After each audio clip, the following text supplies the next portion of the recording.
Donc, bienvenue à tous à la sprint review numéro 7 d'ISPARS.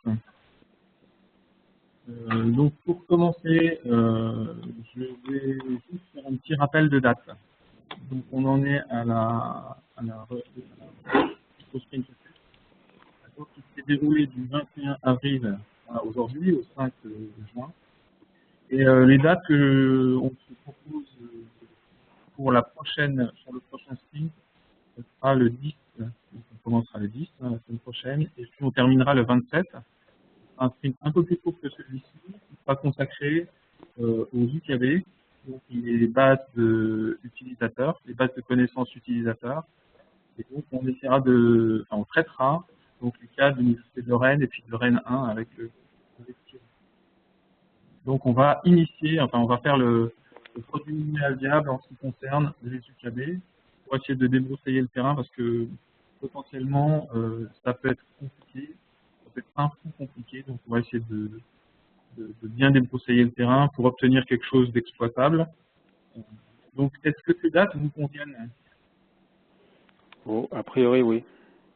Oui. Ouais, ok. Donc après on enchaînera sur le dernier sprint qui sera là le dédoublonnage counter des événements de consultation. Là, à l'issue de ce dernier sprint, on aura des chiffres donc, qui voudront dire quelque chose, parce qu'actuellement, on ne fait pas de dédoublonnage counter, c'est-à-dire qu'on a des événements de consultation bruts, c'est-à-dire que pour, par exemple, la consultation d'un PDF, s'il y a 10 interactions entre le serveur et puis le client, on aura 10 EC alors qu'il y a potentiellement un PDF téléchargé. Donc voilà. Donc si on est OK pour le planning, j'enchaîne sur la sprint review. Ah, une personne qui s'est connectée.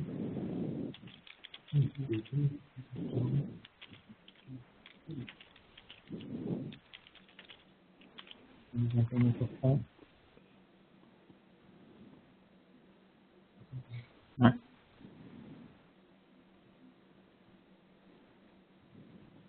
Donc en attendant, je peux dire que donc ici, je fais un rapide tour de table. Il y a Thomas Porquet, Stéphane Gouly, Nicolas Menette.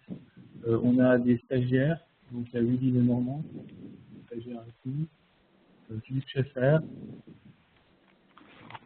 Fabien Villa, Patrice Ringot, Cécilia Fabry, Johan Figuret qui parlera tout à l'heure, qui est stagiaire sur EasyParts, et puis notre développeur, Yannick Surter, qui parlera aussi tout à l'heure, il va enchaîner juste après moi.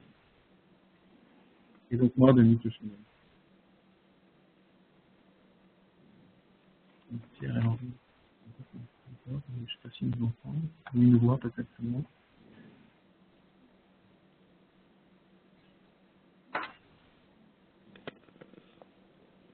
Donc, le thème du sprint, de ce sprint de 7, c'était consolidation du cœur.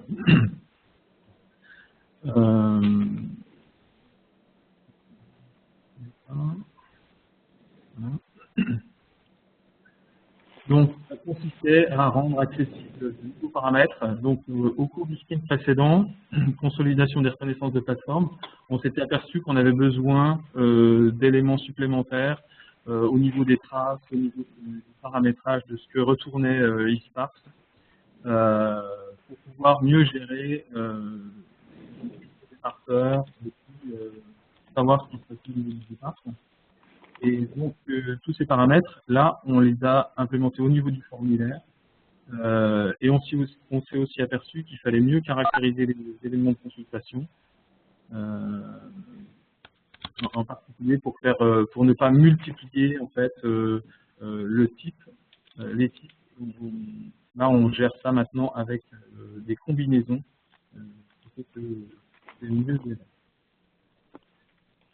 Donc, les principales épiques qu'on a traitées, donc c'est anticipation du sprint. Donc, on a commencé à réfléchir au niveau des UKB pour le sprint prochain. On a eu des petites interactions. On a écrit 2 nouvelles analyses de parseurs. Donc en particulier, interagi avec Dominique Rouget, hein, qui a fait un beau travail, même s'il a trouvé que c'était pas dur, mais c'était bien. Enfin, c'était l'objectif aussi, hein, quelque part. On a écrit des parseurs au niveau, parce qu'il y a eu des analyses de fait.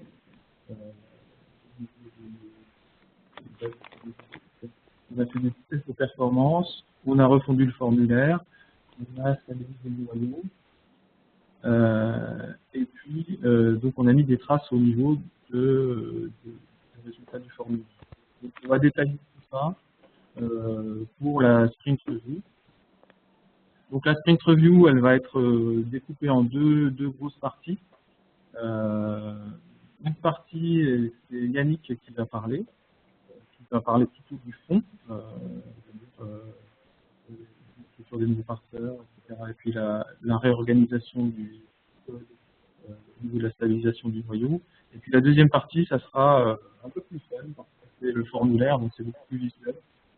C'est Yohan qui a participé pleinement là, sur ce au cours de son stage,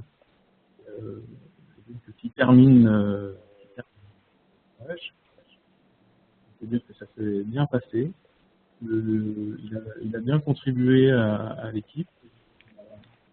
On a bien réussi à l'intégrer. Voilà. Donc je passe la main à Yannick, qui va nous parler des nouvelles analyses.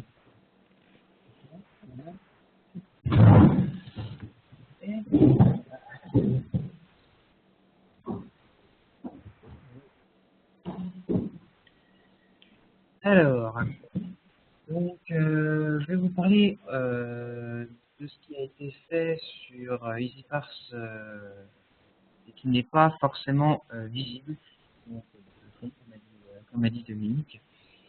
Donc, le sprint avait pour objectif de stabiliser le noyau, vu que jusque-là on avançait assez rapidement, mais il fallait qu'on pose tout ça.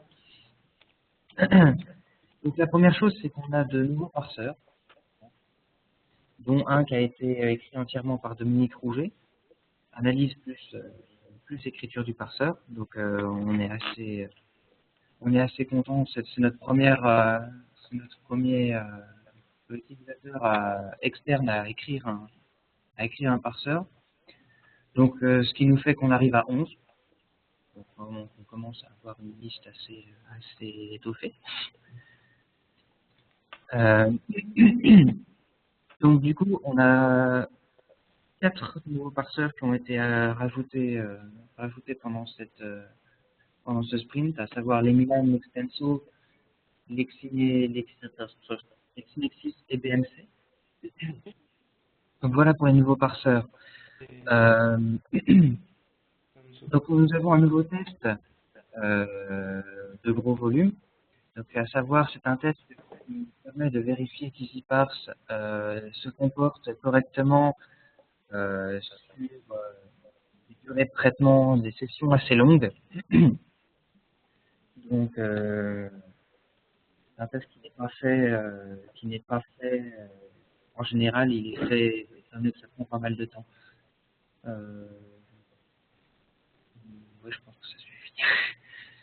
Au niveau du noyau en lui-même, donc il y a certaines choses qui ont été repensées, à savoir notamment ce qu'on appelait jusqu'ici les types des EC, qui mélangeaient à la fois la nature des ressources et les formats des ressources. Donc, on a divisé ça en deux, ce qui fait qu'aujourd'hui, on a le R-type, donc les resource type, qui correspond au type de la ressource, c'est-à-dire, comment je dirais, ça peut être un book, un article, un volume. Et à côté, en séparé, on a le MIME type, donc principalement PDF, HTML ou autre chose. Et on a introduit la notion de Unit ID. Donc le Unit ID qui est l'unité, comment on dit ça déjà, voilà, le plus petit identifiant.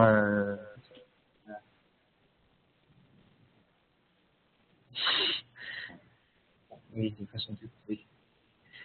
L'objectif, c'était de identifier différents. Oui, voilà. Donc, les R-type et les MIME-type sont, les R-type et les types MIME sont disponibles via deux routes. Donc, info R-type et info MIME.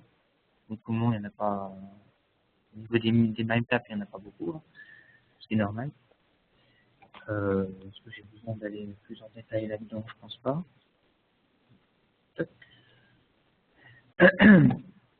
Donc, ce changement là a induit pas mal de mises à jour déjà au niveau des parseurs existants pour changer tous les types pour les scinder en deux. Et surtout, il a fallu qu'on mette à jour toutes les analyses qui étaient déjà faites sur la plateforme Analogist et les tests. Qu'est-ce que c'est? Ah oui, les tests des parseurs, voilà, les fichiers de test des parseurs.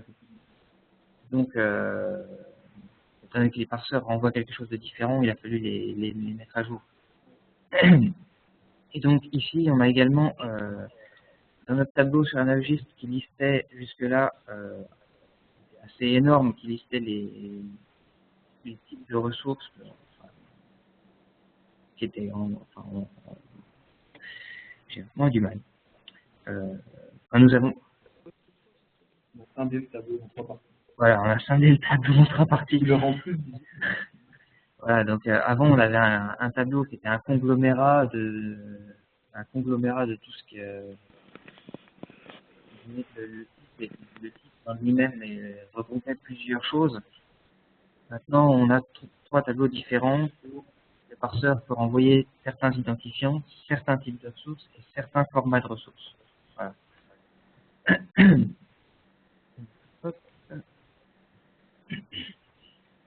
Et donc au niveau du cœur, vraiment du cœur en lui-même, on a passé pas mal de temps à faire, c'était surtout du bug fixing.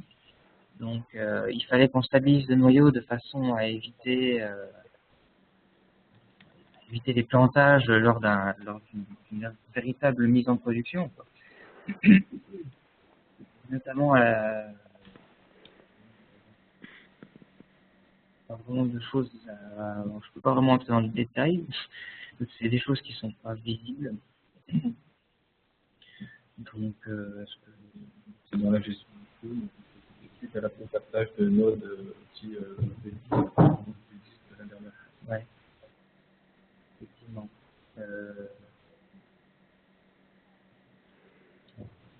Voilà. Donc, voilà. Donc, s'il y a besoin de plus de précision, j'y répondrai pendant la séance. Voilà, je vais passer d'abord à notre stagiaire.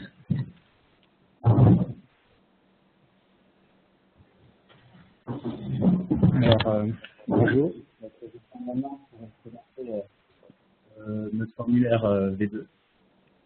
Donc, pendant ce sprint, on a fait une refonte complète du formulaire. On l'a refait à partir du tableau. Donc là, vous allez voir quelque chose. Donc, première chose,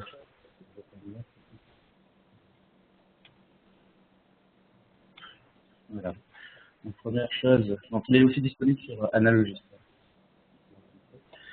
Première chose, on a on a intégré le logo EasyPart. Donc on a notre nouveau logo qu'on a défini pendant ce sprint, qui est aussi intégré à la page Facebook et à la page Twitter. Voilà.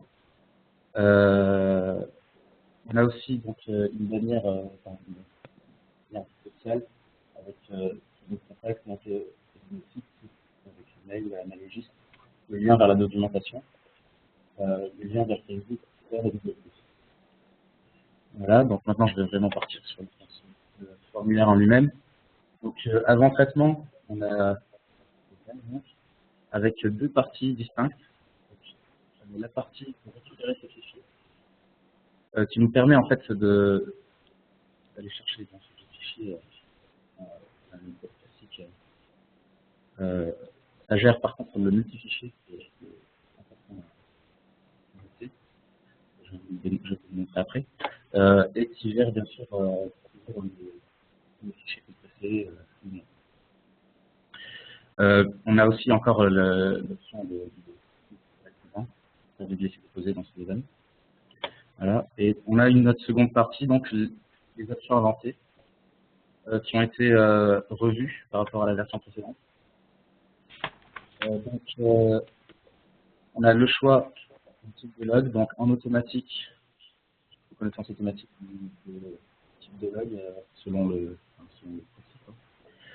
Et ensuite, on peut aussi choisir un proxy particulier. Et à ce moment-là, on a un formulaire, le format de log quand on n'est pas en auto.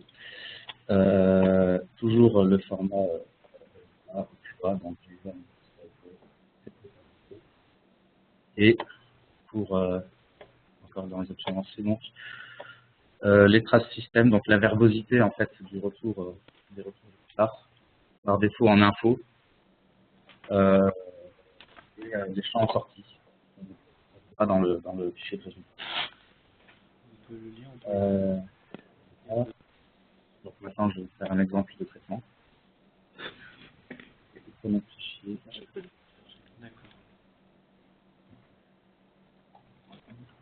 Voilà, donc je vais vous faire une démonstration de traitement d'une journée de log et de bibliolie. Voilà, donc je sais faire comme ça. À noter qu'on peut supprimer ça rapidement, et on peut sélectionner notre. Voilà. Donc je lance le traitement. Donc le traitement se lance, la page change. Vous voyez la barre d'observation. Le bouton de téléchargement. Je peux télécharger dès maintenant.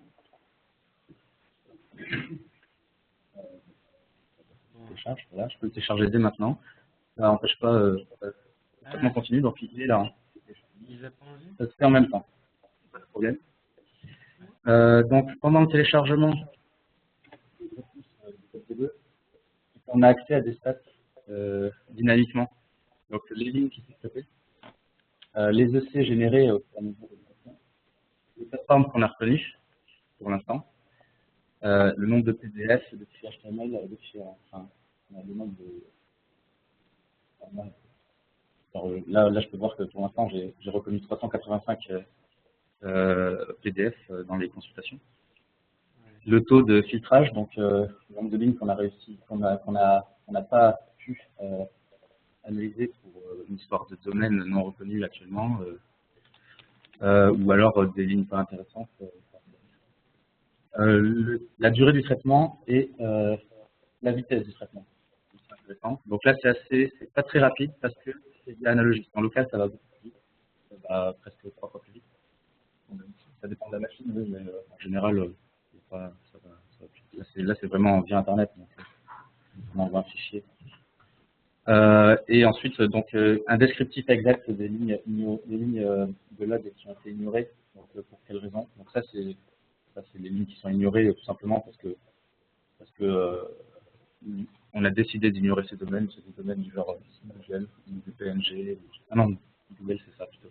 C'est des images, des fichiers non intéressants. Et d'autres, donc les domaines inconnus, les formats inconnus, les dossiers non qualifiés et les PKB qui n'ont pas encore été, qui sont manquants. C'est cliquable, donc on peut accéder à une liste.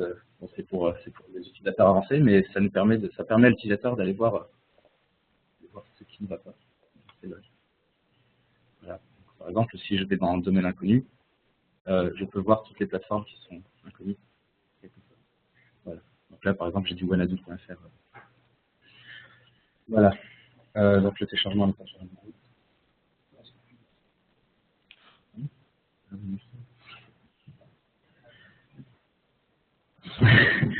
Donc, on a accès aussi à notre hash system, donc qu'on a pu configurer au début avec le niveau de verbosité. Donc là, on a un info, donc il y a vraiment le minimum. C'est pas très intéressant pour l'utilisateur classique, basique, mais pour l'utilisateur avancé, ça peut être très, très intéressant. Donc, on a des retours. Voilà, donc j'attends la fin du traitement. Ah, à noter aussi, on a un affichage de fichiers traités. Voilà, donc si j'avais eu plusieurs fichiers, on aurait eu une liste de fichiers traités. Voilà, donc le téléchargement est toujours disponible. Hein. Alors maintenant, j'ai deux nouveaux boutons. Donc, un bouton pour commencer un traitement. Et, le plus important, le bouton de rapport détaillé. Et donc là, ça va nous donner accès à un descriptif beaucoup plus...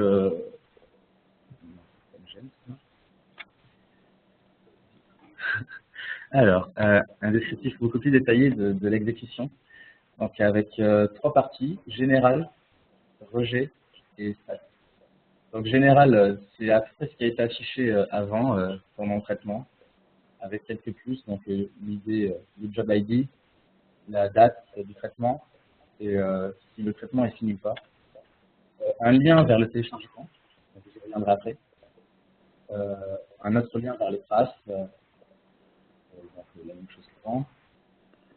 Un récapitulatif des lignes rejetées, donc avec leur nombre et les liens pour accéder au fichier lié. Et des statistiques plus avancées, donc avec le nombre de plateformes reconnues, le nombre de formats reconnus, donc PDF, HTML ou autres, et intéressant aussi le nombre d'essais par plateforme reconnus. Donc là, par exemple, on a 3017 éléments de consultation sur la plateforme ScienceDirect. Voilà. On a le nombre de types de ressources aussi. C'est à vous. On a 110 consultations de livres. Voilà. Donc la chose intéressante avec ce rapport, c'est qu'on peut, la bookmarker. On peut le bookmarker.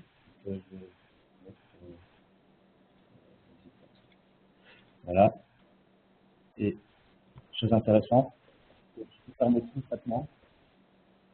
Je ne pas là, mais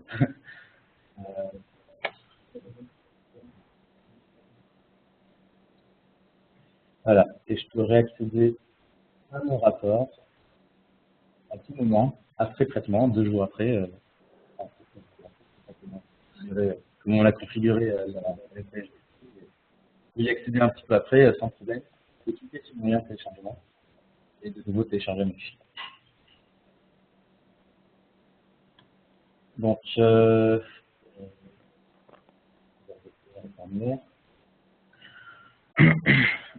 maintenant, je vais vous faire une démonstration d'utilisation avancée du formulaire.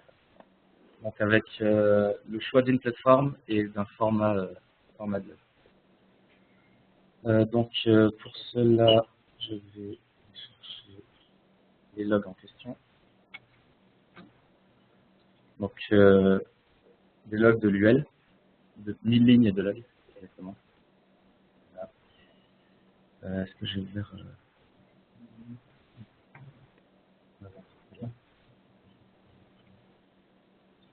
Chrome?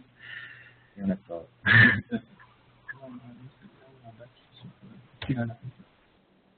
Ah, voilà, nickel. Donc, format de log pour l'UL, il est ici. Donc, c'est du EasyProxy, il me semble. Oui. Donc, on a déjà.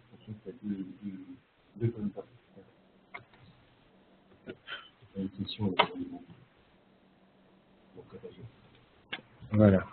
Donc, l'UL, c'est du EasyProxy. Je renseigne le format de log. Voilà. On a de la place.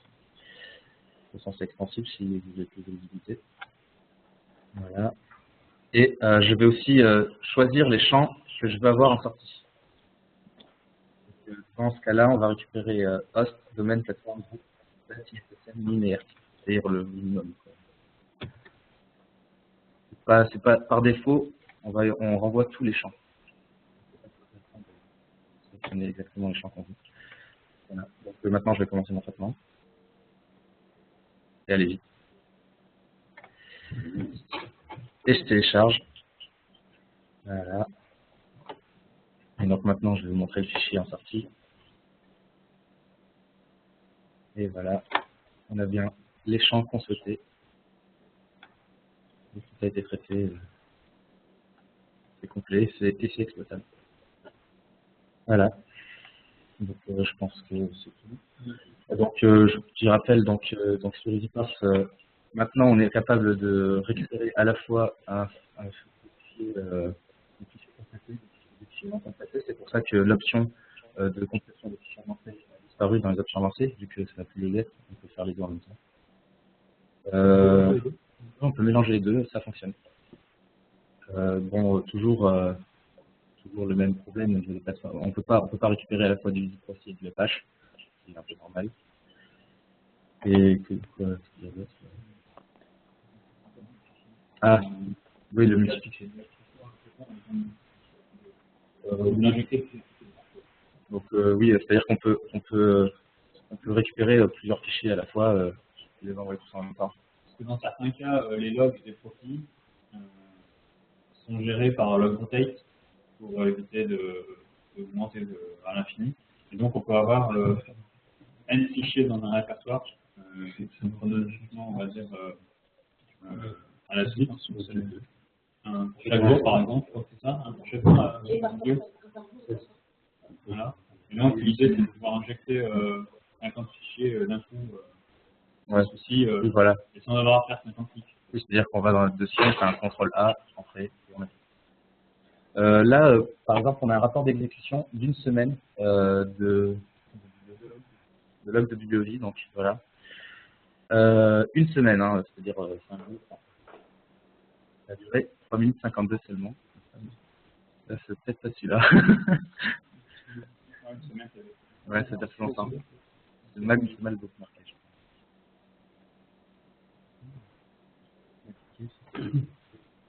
Ah non, bah, c'est mal bookmarké, donc c'est pas une semaine, mais on l'avait. Voilà, donc toujours avec le lien disponible. Voilà, par contre, une semaine avait duré 17 minutes avec 7 fichiers, donc 3,857 millions de lignes. 322 MB. Voilà. 3 millions 3 millions 8. 3 millions de lignes. 20 mégas en entrée. 20 mégas en entrée et 17 minutes de traitement. C'est correct, hein, finalement. Maintenant, oui, j'ai juste une petite chose. Donc sur Internet Explorer 8, on ne peut pas. EasyParse n'est pas compatible avec Internet Explorer 8. Donc dans ce cas-là, au moment de 8 ou inférieur, oui. 9, on n'est pas sûr. 10, ça marche. Donc au moment d'arriver sur le formulaire, voilà, ça cache le formulaire, ça nous affiche une page d'erreur. Et avec des navigateurs conseillés, avec les liens de téléchargement pour faciliter le passage de navigateur, le changement de navigateur. Voilà. Sinon, je vais mettre à signaler, je pense, pour le formulaire. Si, il reste assez design. Voilà. Si, j'étais pas sur mon smartphone. Voilà. Rien d'autre. J'aurais une petite question sur le formulaire. Oui. Dans les champs de sortie, si par exemple on choisit l'unit ID et qu'il n'est pas que c'est quelque chose qui n'est pas parsé pour tous les plateformes, pour tous les domaines, qu'est-ce qui se passe? Ou plus exactement, on choisit un champ de sortie mais qui n'est pas traité par tous les parseurs, qu'est-ce qui se passe? Il me semble que ça va, il sera vide tout simplement. D'accord. Donc ça va pas gêner, c'est juste que vous aurez une colonne qui sera pas très bien renseignée. Oui, mais ça c'est normal qu'elle soit pas renseignée si elle n'est pas traitée, mais ça bloque pas quoi. Non, ça bloquera pas. Ok. Normalement, vous aurez juste un champ vide, c'est-à-dire que EasyParse ne renverra pas d'unit ID pour tout le monde, donc SD à la fin aura pas, à ce moment-là, aura la colonne, mais pas rien dedans. Ok. D'ailleurs, les unit ID ne sont pas entièrement implémentés pour l'instant. On est juste l'implémentation, c'est vraiment avancé les unit ID, mais c'est prêt, c'est quasiment prêt. À tout moment, on a déjà préparé le terrain, on va dire, pour les unit ID. Voilà. Une autre question sur le formulaire? Non, pas d'autre. On peut le tester? On peut faire n'importe quoi dessus, essayer de charger des logs, Vous je sais pouvez pas. aller sur zipass.analogist.comprehend.org et tester vos logs, il n'y a pas de problème. Pas d'abus, hein. D'accord. Ouais, ça date du, mais ça devrait aller. Si vous avez des plateformes reconnues, ça fonctionnera normalement. D'accord. Donc il suffit il suffit de récupérer des logs, de les mettre dans un fichier en .log et de les charger, c'est ça, et de regarder ce qui se passe. Alors, la difficulté va être au début, au démarrage, hein, Oui. de faire de s'assurer que le format de log correspond bien à quelque chose que EasyParse sera capable de reconnaître. Donc, Oui. la démarche, ça va être, si c'est de l'EasyProxy, on teste la reconnaissance automatique. Oui. Mais il y a de grandes chances, je crois que pour Oren, ça marche pas comme ça. Et donc, à ce moment-là, il faut écrire l'expression régulière dans les options avancées. Hein. C'est un peu barbare quand même à écrire.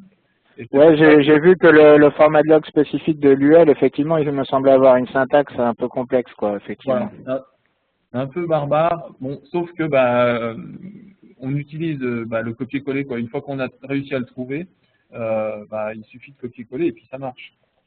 C'est vrai qu'au début, le démarrage est un petit peu itératif, quoi. C'est-à-dire on essaye de comprendre pourquoi l'expression régulière qu'on a écrite, elle ne marche pas forcément. Ce qu'il faut savoir, c'est qu'on l'a déjà fait pour la plupart des gens qui nous ont envoyé des lignes de log. Hein, donc, a priori, on a à disposition cette chaîne de caractères, cette expression régulière à compléter dans le formulaire. À mettre ici dans le formulaire. Alors, ce que j'envisageais moi, mais ça reste que c'était un peu compliqué, c'était de le mettre au niveau des tooltips, là, au niveau du formulaire, pour que vous puissiez éventuellement cocher je suis Université Rennes 1, donc là, que ça se remplit automatiquement. Bon, c'est un peu compliqué à faire au niveau du formulaire, puis ça serait peut-être pas très ergonomique. Ce que je vous proposerais, c'est de éventuellement mettre une page dans Analogist, dans le wiki, et puis vous pourrez faire des copier-coller en fonction de votre université, enfin en fonction de votre format de log. Ouais, effectivement, ça serait sympa si tu as déjà écrit les formats de log pour toutes les universités qui t'ont donné des échantillons, que effectivement on les trouve quelque part effectivement dans le wiki, pourquoi pas. Alors, ce qui est un peu particulier, c'est que c'est les expressions régulières qui vont correspondre au format de log qui nous avait été envoyé à l'époque. Donc, c'est pas du garanti. Mais on fera ça, je pense.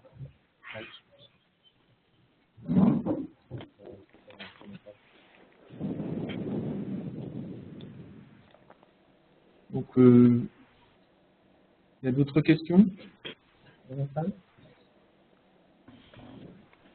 Moi, je voudrais revenir sur UnitID parce qu'en fait, je suis pas sûr d'avoir compris ce que c'était. Alors, le UnitID, c'est au niveau des événements de consultation, on a sur chaque plateforme, on a des identifiants. Alors, l'identifiant de plus bas niveau, si on fait la consultation d'un article, potentiellement, la plateforme a un identifiant pour cet article. Sauf que actuellement, EasyParse, lui, son but, c'est d'enregistrer des consultations pour une revue. Donc, on remonte on ne remontait pas l'identifiant de l'article. Si on veut éventuellement regarder si un article particulier est consulté souvent, a été consulté plusieurs fois, les logs qu'on vient d'analyser, en remontant cet identifiant de plus bas niveau, du genre de l'article, on pourra savoir si on l'a rencontré plusieurs fois. D'accord. Le UnitID, ça peut correspondre à un identifiant de plus bas niveau pour un article, ou pour un book, ou pour autre chose. Voilà. Par exemple, j'ai un UnitID qu'on rencontre souvent. L'UnitID, ça pourrait être une combinaison de l'ISSN de la revue, plus la page, voire le numéro de l'article dans cette page, par exemple, comme identifiant. J'ai compris avec la notion de l'objet de plus bas niveau, c'est très compréhensible. Merci. Et ça permettra non seulement de savoir quels sont les articles les plus lus, mais aussi d'avoir un décompte non plus par nombre d'envois d'articles, mais par article, par nombre d'articles, ce qu'on n'a pas dans les rapports Counter. Tout à fait. Ça offre des perspectives. Ouais, voilà. Bon, ce qu'il faut savoir, c'est que c'est pas disponible sur toutes les plateformes. Enfin, il y aura probablement que quelques plateformes sur lesquelles on pourra l'implémenter. Donc, ça sera pour une plateforme donnée. En fait, le Unit ID servira pour une plateforme donnée. Sinon, j'ai vu dans un écran rapidement, là au début, qu'un parseur avait été développé par Wiley. Alors, je suis un peu resté au milieu du gué pour la KB Wiley. J'avais donné des éléments, mais il y en avait encore quelques-uns qui manquaient. Alors, est-ce qu'il a été développé ou pas finalement le parseur? J'ai vu que il y avait j'ai vu aussi que dans un test de fichier de log là de BiblioVie, il y avait, Wiley a été analysé, donc et en même temps, il n'a pas été annoncé stricto sensu, donc. Tout à fait. Alors, les parseurs alors je crois que c'est le cas de Wiley. Il y a 2 étapes. Pour les parseurs qui utilisent une base de connaissances pour la plateforme. C'est le parseur, est-ce qu'il reconnaît les éléments de l'URL, et puis à partir de ce qu'il a reconnu dans l'URL, est-ce qu'il réussit à faire le lien des identifiants. Donc effectivement, au niveau de... Il y a en fait un réglage à faire au niveau des PKB, et c'est aussi pour ça qu'on a à la sortie PKB MIS, les lignes qui sont rejetées parce que en fait on a trouvé un identifiant dans l'URL, mais on n'a pas réussi à le rapprocher d'un ISSN, d'un identifiant normalisé. Et pour Wiley, on a commencé effectivement la PKB, mais on n'a pas vérifié que tout était OK. Ça, c'est des choses qui sont un peu en background par rapport à tous les sprints, le développement des parseurs et la mise au point des PKB. D'accord. Excusez-moi, j'ai une autre question. J'ai une autre question, c'est sur les Unit ID. Est-ce qu'il peut y avoir le DOI dedans? Dans certains cas, c'est le DOI en fait. Dans certains cas, d'accord. Voilà. Oui, ça dépend de la plateforme en fait, ça dépend pas des EasyParse. Ok. Merci. Voilà. Donc c'est vrai que du coup, on va se retrouver dans certains dossiers, dans certains événements de consultation, si on demande les colonnes DOI et les colonnes Unit ID, bah, parfois ça sera la même valeur. Mais selon les plateformes, ça peut ne pas être le DOI. Oui, bonjour. Donc je suis le collègue d'Henriette, Pierre Negelen, et donc là, sur les 2 derniers mois, à Toulouse 3, on a travaillé sur quelque chose de complètement différent, mais peut-être complémentaire. Alors je ne sais pas si ça vous intéresse, on peut vous résumer un peu, puis vous envoyer un document de synthèse là-dessus. Donc nous, on a travaillé avec Alixen pour exploiter beaucoup mieux les logs pour tout ce qui concerne les profils. Donc on est arrivé à quand même des résultats assez pointus, c'est-à-dire que pour les étudiants, on a leur discipline CIS, mais aussi leur niveau d'études. Et les enseignants-chercheurs, on a leur section CNU, et puis on a fait une table de correspondance entre section CNU et discipline CIS. Et enfin voilà, et donc on a 69 profils. Ça nous intéresse beaucoup parce que en fait c'est là-dessus qu'on va travailler au sprint qui arrive là, le sprint 8. Et donc c'est en fait le lien qu'on peut faire effectivement entre les événements de consultation qui seront reconnus et donc qui sont liés à un utilisateur qui s'est logué, hein, ou qui a une identification, et puis son profil effectivement, et puis les éléments qu'on pourrait remonter dans les événements de consultation en résultat d'ISPARS. Donc voilà. Ok. Alors donc dans ce cas-là, je dois vous préciser tout de suite pour clarifier les choses que quand on a fait une table de correspondance CNU CIS, on a fait quelques approximations parce que nous on est une université en sciences techniques médecine, donc les profils en théologie, en sociologie, en beaux-arts, on a fait un seul package souvent, vous voyez, enfin on a fait des approximations. Voilà. Alors, ce qu'il faut savoir, hein, on a tenu compte de ça dans le sens où on a tout à fait conscience que ce type de profil, c'est spécifique en fait à l'organisme. Donc, les UKB, ce qu'on appelle les UKB, c'est les bases de connaissances pour les utilisateurs, elles sont spécifiques aux organismes. Donc chaque organisme potentiellement pourra avoir son UKB, même si au sein des universités, effectivement, il y aura probablement des ressemblances. Mais potentiellement, on n'est pas parti sur le fait d'avoir quelque chose qui soit totalement commun à tout le monde, parce que je pense que c'est pas jouable. D'accord. Ouais, ouais, c'est surtout pour gérer les profils en amont. Je veux dire, si on dit parce qu'on a certaines ressources électroniques qui sont en accès restreint. Donc dans ce cas-là, il faut l'activer, il faut dire il y a que tel ou tel profil qui a accès à la ressource. Alors si on a 400 profils, ça devient difficile. Voilà, c'est une aiguille au milieu d'une boîte de foin, donc il faut qu'on n'ait pas trop de profils non plus. Du coup, voilà, il faut faire aussi des fois des approximations sur les disciplines et tout. Voilà. Donc, écoutez, on vous envoie ça dans ce cas-là. Il n'y a pas de souci. Et Pierre, c'est Thierry. Ouais. Le lien entre la ligne de log et ta table de correspondance, il se fait comment? Il y a des groupes dans Alixen Bibliopam là, Squid. Voilà, on a on a nos profils qui sont dans les logs, et donc la table de correspondance on l'a donnée à Alixen, et puis ça leur pose pas de problème de nous faire une correspondance systématique entre les disciplines CIS et section CNU. Enfin, au départ, c'est le LDAP, donc c'est le code On apogée. t'entend pas là. Ouais. Au départ, c'est le LDAP, donc c'est le code apogée qu'on a récupéré et fait retraiter. J'aurais quand même, j'ai une question parce qu'il y a un lien que je comprends pas. C'est la suite de la question de Thierry en fait. Ouais. Ça veut dire que vos utilisateurs sont toujours comment dire, se sont identifiés avant de partir sur la ressource électronique. Alors, ça c'est une question. Oui, donc on a là on vous parle que des utilisateurs connectés. Pour bien faire, il faudrait que tous les utilisateurs se connectent, même en local.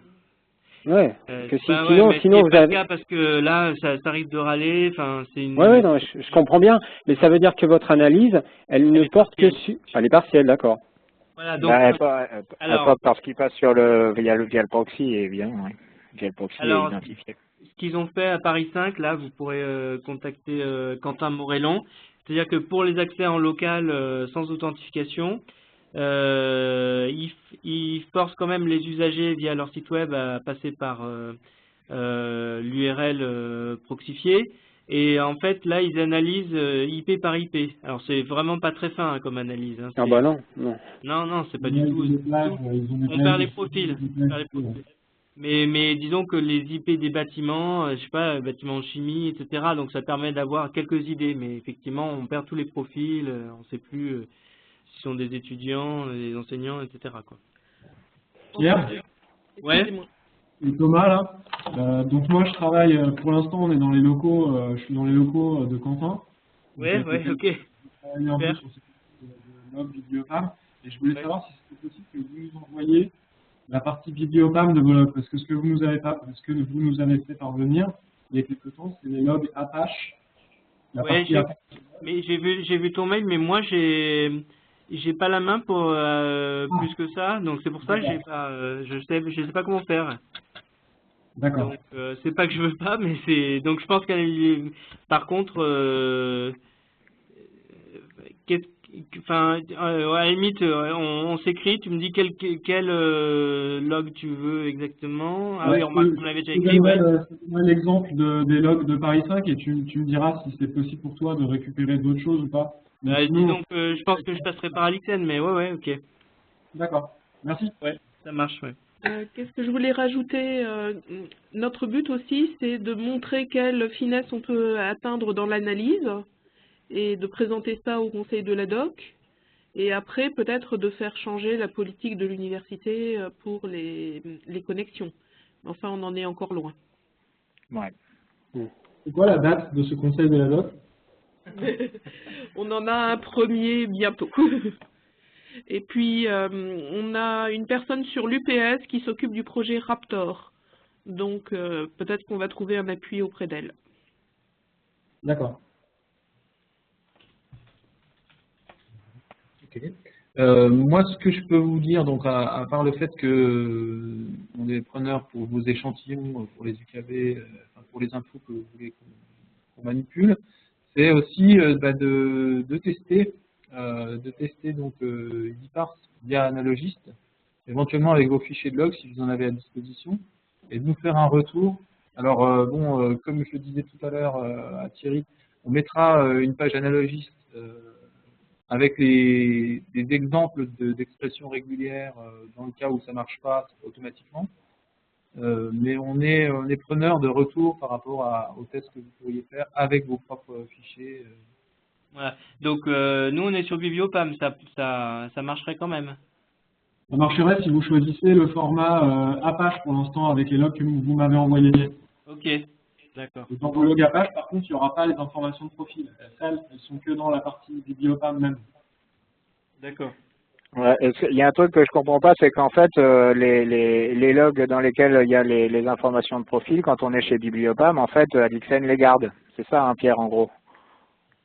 C'est-à-dire que quand tu demandes des échantillons, ils anonymisent les logs. Ouais. Donc, ils ne donnent pas tout, mais en fait, ils ont accès à l'intégralité du LDAP. Là, on s'est surtout appuyé, pour les enseignants chercheurs, en fait, il y a un champ vraiment indispensable, c'est Edu Person Affiliation. Ouais. Et qui te dit l'appartenance de la personne, est-ce que c'est un étudiant, un enseignant chercheur, etc.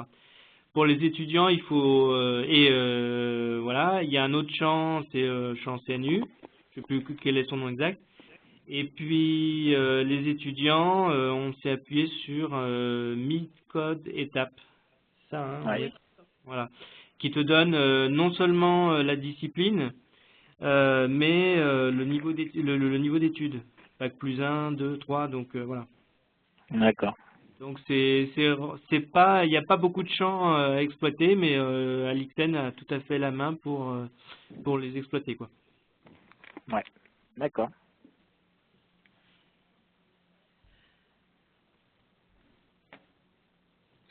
Ok. Est-ce qu'il y a d'autres questions?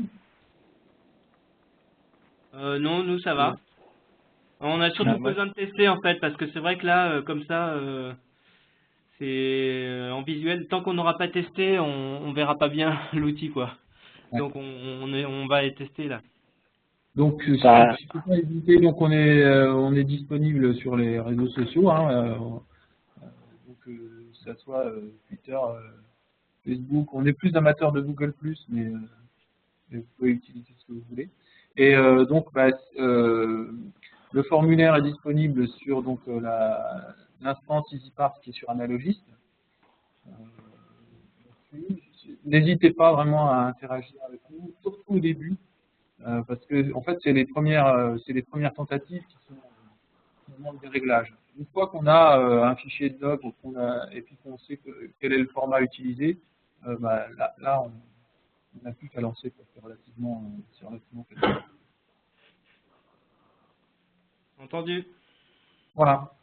Ok, donc on utilise toujours l'adresse générique, non, Google+, tu disais plutôt?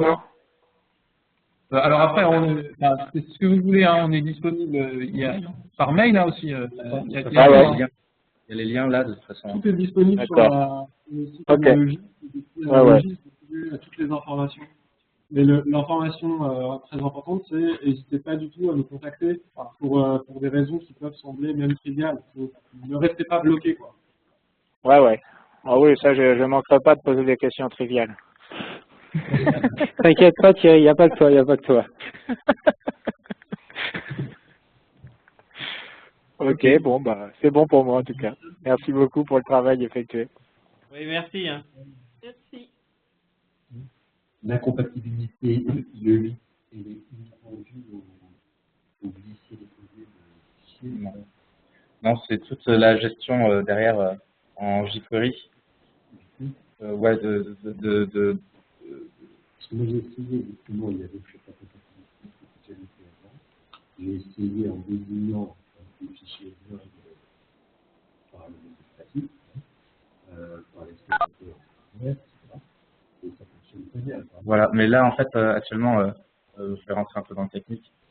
Avant on utilisait socket.io. alors que maintenant on est revenu en jQuery et Ajax pur. Du coup, donc on a un objet qui s'appelle FormData qui n'est pas encore reconnu par IE8, mais ne gère pas bien le JavaScript. Et donc à part IE9, on n'a pas testé IE10 à partiel. Là, c'est vraiment le moteur du formulaire. L'implémentation de JavaScript dans IE8 n'a pas l'objet FormData. Voilà. Dont on a besoin. C'est pas du tout la même raison qu'avant. Pour les formats, il y a la solution qui a été évoquée sur le site analogiste de mettre en fait, à disposition des zones par client connu. Et